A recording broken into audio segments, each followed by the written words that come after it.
Hello, BookTube. It's a wet and dreary New England day, autumn day.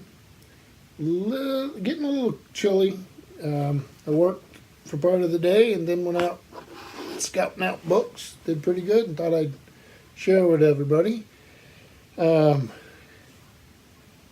in the evening for a Berkshire Brewing Company coffee house porter. I love dark, heavy beers in the wintertime or late fall, and this is out of South Deerfield, Mass. So I've never had one before, and take a sip.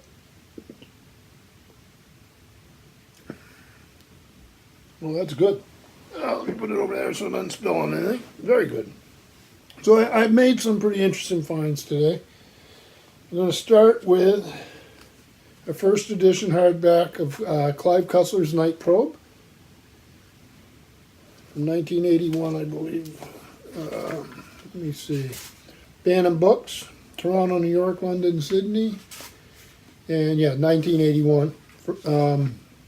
So at this time, he had already published Iceberg, The Mediterranean Caper, Raise the Titanic, and Vixen 03. So very nice shape.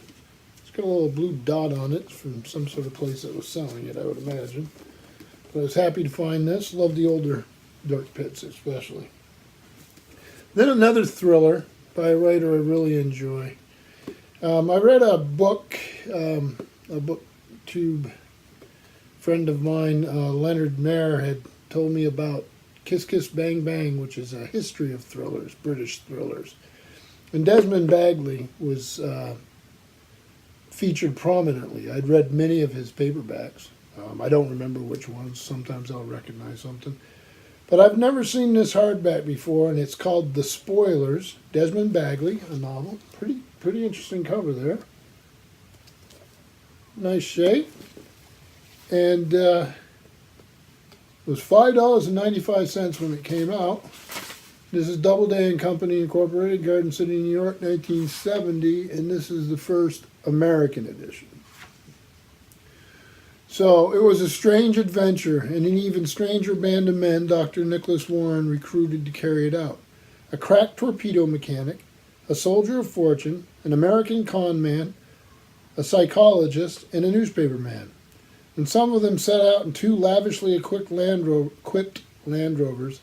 Their stated mission was to scout background locations in the Iranian desert for an English film company about to begin production on a long-abandoned and innocuous script, much of whose action takes place in Iran. But the script this ill-assorted group of men followed was something quite different, and all of it spelled danger. The story begins with the death of the daughter of an English film magnate from an overdose of heroin. The tragedy of that wasted life forges an alliance between two men, a partnership where the stakes are exorbitant. One man put up his fortune, the other his life. The Spoiler is a novel of subtle menace and explosive adventure set against the mystery and glamour of the Middle East. From the chic cafes of Tehran and Beirut, where a voluptuous Frenchwoman ensnares men in the lethal web of her awesome operations, to the desert stronghold of a Kurdish chieftain and his Oxford-educated son. Where death lurks in the underground waterways the Kurds call qanats. It is an odyssey of deception and danger, climaxed by one of fiction's most fantastic sea battles. So how could I pass that up? So, Desmond Bagley, The Spoilers. And then I got two history books. Now, the first of them here, I've seen around before. It's Winston Churchill, Marlborough, his life and times, but it's an abridged with an introduction by Henry Steele Commager. Nice shape, big old thing, even though it's abridged. I've always wanted to read the full set. And finally, when I saw this, I thought, you know what, I haven't run into it in years. I might as well just grab this and just give it a try. So this copyright's 1968 by Charles Scribner's Sons. It's illustrated. So let's see what we have. Winston Churchill's biography of his famous ancestor, John Duke of Marlborough, provides a unique instance of sympathy between author and subject. Both men, the 18th century military commander and the 20th century prime minister, were bluff and outspoken, fine soldiers, and easy aristocrats. Both were devoted servants of England and the Empire. Marlborough, like Churchill, led victorious Allied forces against the threat of tyranny in Europe. Marlborough's great program was to counter the French bid for hegemony under Louis XIV. When the six-volume Marlborough was published between 1933 and 38, it received unstinting praise from reviewers on both sides of the Atlantic, who likened it to the classic histories of Carlyle and Motley. In the opinion of many critics, Marlborough remains a masterpiece of Churchill's historical writings. The first Duke of Marlborough is one of the great commanders of English and world history. His military successes were unmatched even by Napoleon. In all his 10 campaigns, so well and fully described by Churchill, Marlborough never fought a battle he did not win, nor besieged a fortress he did not take. In politics, the Duke was less consistently successful. And Churchill, himself out of the government during the 1930s, also knew political frustration. Winston Churchill's description of his aim in writing Marlborough suggests a parallel between his career and that of his subject. He took upon the work to show that Marlborough was not only the foremost of English soldiers, but in the first rank among the statesmen of our history.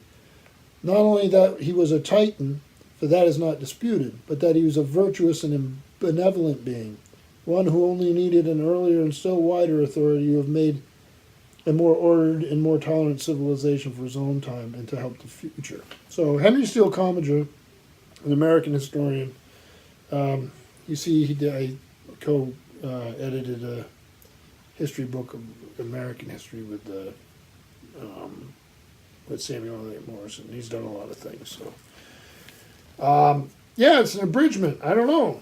I'm going to give it a shot. It has on the back here, Other Scribner's Book by Winston Churchill, and they got all the volumes of the World Crisis for those of you interested in that sort of thing. So a nice volume, a little out of my usual wheelhouse, but I'll give it a shot.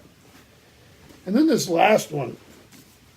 I've been looking at a Folio Society edition of this, and I have not purchased it. And my wife had looked at the copy that I was interested in a couple times in the catalog with me. And she actually found this, I did not.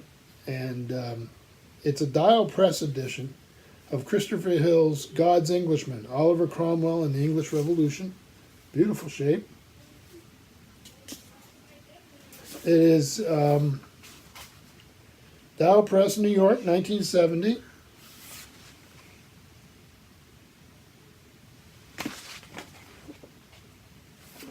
It does have illustrations. So it is a first American edition, and it would have been published in originally published in Great Britain by Weidenfeld and Nicholson. So I was happy she found this. Every one of these things costs $1.75, so we didn't break the bank. Let me see here. I'll read you a little bit about this. This distinguished biography of Oliver Cromwell, perhaps the most complex major figure in all of British history, presents for the modern reader a concise, brilliant account of the political and social turmoil of 17th century England, and of the austere, contradictory man who rose from country gentleman, served as general of the new model parliamentary army, and became a virtual dictator in the name of political freedom.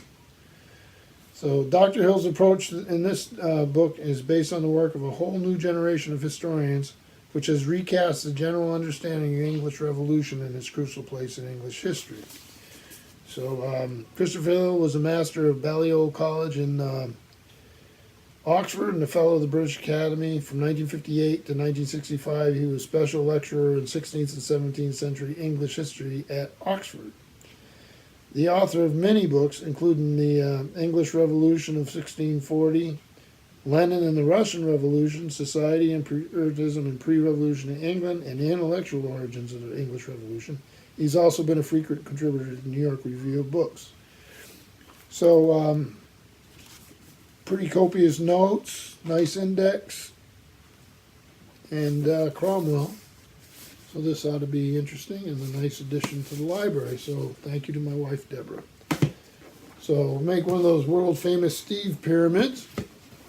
We have got Marlborough by Winston Churchill, God's Englishman by Hill, first edition of Night Probe by Clive Cussler, and Desmond Bagley, The Spoilers, which ought to be fun.